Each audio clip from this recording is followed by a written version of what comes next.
जय श्री महाकाल दोस्तों, आज हम स्टार्ट कर रहे हैं आपके बीएससी एग्रीकल्चर 6 सेम के लिए important farming system precision farming and sustainable agriculture का पार्ट 2, जो कि आपके परीक्षा की दृष्टि से बहुत ही ज़्यादा इंपॉर्टेंट होने वाला है। तो आइए दोस्तों स्टार्ट करते हैं।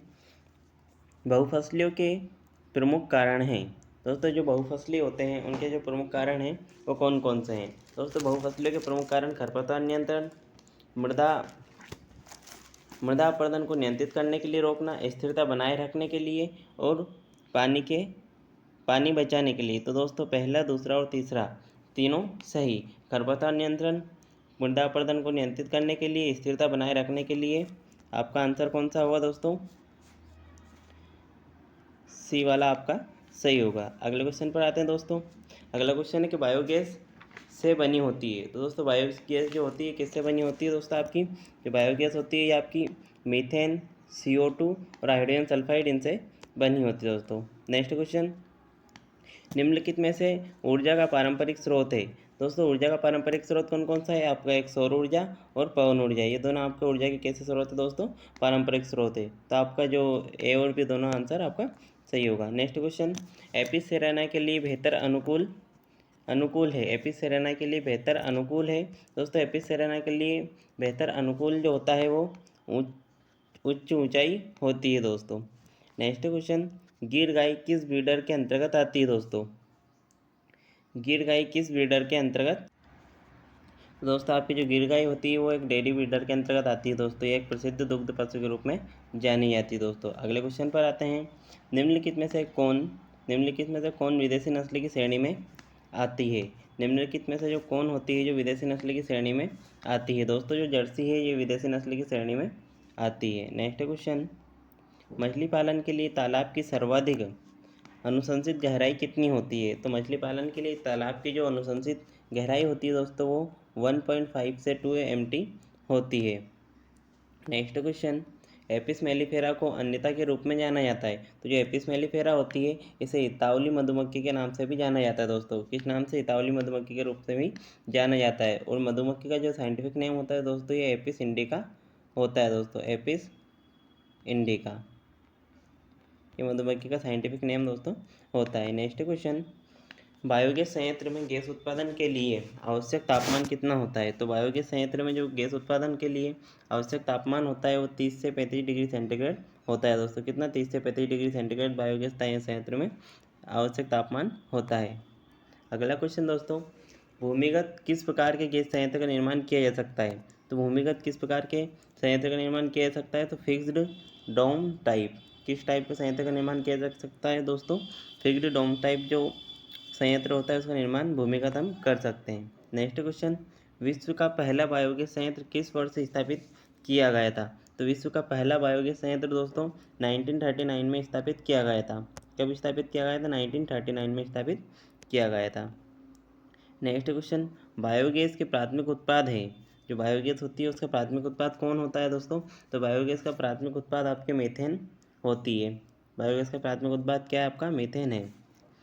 अगला क्वेश्चन, फाइटोप्लांटोन एक आवश्यक शब्द के रूप में खड़ा है। तो किस में? रेशम उत्पादन के लिए, मत्स्य पालन के लिए, मधुमक्खी पालन के लिए, या फिर इनमें से कोई नहीं। तो दोस्तों जो फाइटोप्लांटोन है ये मत्स्य पालन के लिए एक आवश्यक शब्द के रूप में खड़ा है। नेक्स्ट क्वेश्चन, एक किसान ने अपनी पहली फसल मकई बोई और कटाई से पहले मक्का, उन्होंने अपनी दूसरी फसल गेहूं बोई। पहली फसल मकई और दूसरी फसल उसने क्या बोई है दोस्तों? गेहूं बोई है। तो ऐसे में जो उनकी फसल बोई है इस प्रकार के फसल पैटर्न को किस नाम से जाना जाता है? दोस्तों इस प्रकार का जो फसल पैटर्न होता है उसे हम रिले के नाम से जानते हैं दोस्तों। किस फसल पैटर्न के रूप में जानते हैं? रिले फसल पैटर्न के रूप में जानते हैं। अगला क्वेश्चन, एक किसान ने अपनी पहली फसल चावल और दूसरी फसल आलू बोई है तो इसे हम किस नाम से जानते हैं? दोस्तों इसे हम अनुक्रमिक फसल के रूप में जानेंगे। निम्नलिखित में से कौन सा उद्यम निरंतर प्रदान करता है? निम्नलिखित में से कौन सा उद्यम निरंतर प्रदान करता है दोस्तों? तो जो आपका डेयरी फार्म होता है दोस्तों ये निरंतर आपको आय प्रदान करता है नहीं? निरंतर प्रदान दोस्तों निरंतर आय प्रदान करता है। तो कौन सा? डेयरी फार्म आपका निरंतर आय आपको प्रदान करता है दोस्तों। एक किसान ने, अपन एक क्वेश्चन को रिपीट कर रहे हैं दो क्वेश्चन को, कि थोड़ा बड़ा क्वेश्चन था इस कारण। एक किसान ने अपनी पहली फसल मकई और बोई और कटाई से पहले मक्का, उन्होंने अपनी दूसरी फसल गेहूं बोई। इस प्रकार फसल पैटर्न को किस नाम से जाना जाता है दोस्तों? तो इस प्रकार के फसल पैटर्न को हम रिले के नाम से जानते हैं दोस्तों। किस नाम से जानते हैं? रिले के रूप में जानते हैं। अगला क्वेश्चन है दोस्तों, एक किसान ने अपनी पहली फसल चावल बोई और अगली फसल जो उसने आलू बोई, तो इस पैटर्न को हम किस नाम से जानेंगे? तो इस पैटर्न को हम अनुक्रमिक के नाम से जानेंगे। अगला क्वेश्चन, निम्नलिखित में से कौन सा उद्यम निरंतर आय प्रदान करता है? तो जो आपका डेयरी उद्योग होता है दोस्तों, ये निरंतर आपको आय प्रदान करता है। नेक्स्ट क्वेश्चन, मीथेन उत्पादन का कार्य है। मीथेन उत्पादन का कार्य है, ऑप्शन ए मीथेन उपलब्धता, ऑप्शन बी CO2 उपलब्धता, ऑप्शन सी गोबर उपलब्धता, ऑप्शन डी घोल उपलब्धता। तो दोस्तों जो मीथेन जो आपका गैस उत्पादन का कार्य होता है, गोबर उपलब्धता होता है दोस्तों। क्या होता है? गोबर उपलब्धता।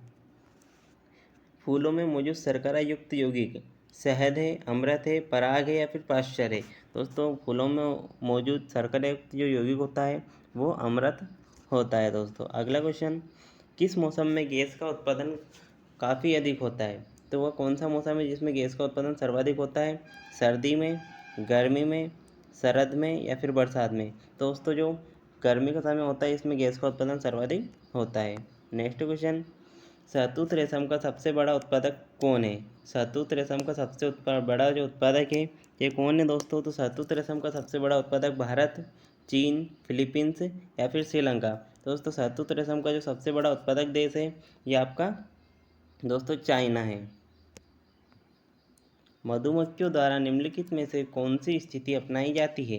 दोस्तों मधुमक्खियों के द्वारा निम्नलिखित में से कौन सी स्थिति अपनाई जाती है? Option A smothering, option B spying, option C झुंड, ऑप्शन डी ए और सी दोनों। दोस्तों मधुमक्खियों के द्वारा जो स्थिति अपनाई जाती है वो आपका होगा झुंड।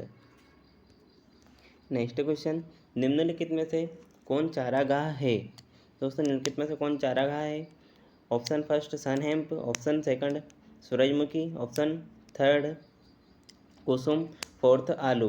तो आपका ऑप्शन जो सेकंड बी वाला होगा ये आपका राइट है दोस्तों, सूरजमुखी।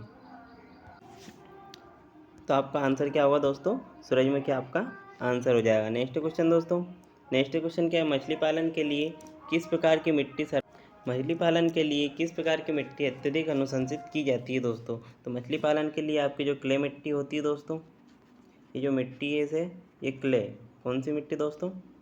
क्ले आपकी जो मिट्टी होती है सर्वाधिक अनुशंसित की जाती है। निम्नलिखित में से कौन सा संबंध उद्यम एक उभरता हुआ उद्यम है? दोस्तों जो आपका कौन सा उद्यम है जो उभरता हुआ उद्यम है? आपका जो उद्यम है सब सर्वाधिक आय प्रदान करता है। सर्वाधिक आय प्रदान करने वाला दोस्तों आपका डेयरी उद्यम हो गया भाई। लेकिन क्वेश्चन में पूछा गया है कि वह उद्यम जो कि उभरता हुआ उद्यम है दोस्तों, जो एक उभरता हुआ उद्यम है वह कौन सा है? ए डेयरी, बी मत्स्य पालन, सी कुक्कुट पालन, डी भेड़ पकड़ी। तो दोस्तों जो आपका ऑप्शन होगा सी कुक्कुट पालन। जो कुक्कुट पालन है दोस्तों एक आपका एक उभरता हुआ उद्यम है। नेक्स्ट क्वेश्चन, एक ही भूमि के टुकड़े पर दो या दो से अधिक फसलों को उगाना, एक साथ निश्चित पंक्ति पैटर्न के साथ उगाना क्या कहलाता है? Option A relay cropping, option B अनुक्रम फसल, option C intercropping, option D mix cropping. तो दोस्तों एक ही भूमि के टुकड़े पर दो या दो से अधिक फसलों को उगाना दोस्तों हम जिसे उसे इंटरक्रॉपिंग के नाम से जानते हैं। नेक्स्ट क्वेश्चन, ईंधन के उत्पादन के लिए गोबर का किस प्रकार का उपचार किया जाता है? दोस्तों ईंधन उत्पादन के लिए गोबर से जो उपचार होता है वह किस प्रकार का किया जाता है दोस्तों? ऑप्शन ए एरोबिक, बी अवायवीय, सी दोनों, डी उपरोक्त में से कोई नहीं। तो दोस्तों जो उपचार किया जाता है वो उपचार किया जाता है अवायवीय उपचार। कैसा उपचार किया जाता है दोस्तों? अवायवीय उपचार किया जाता है।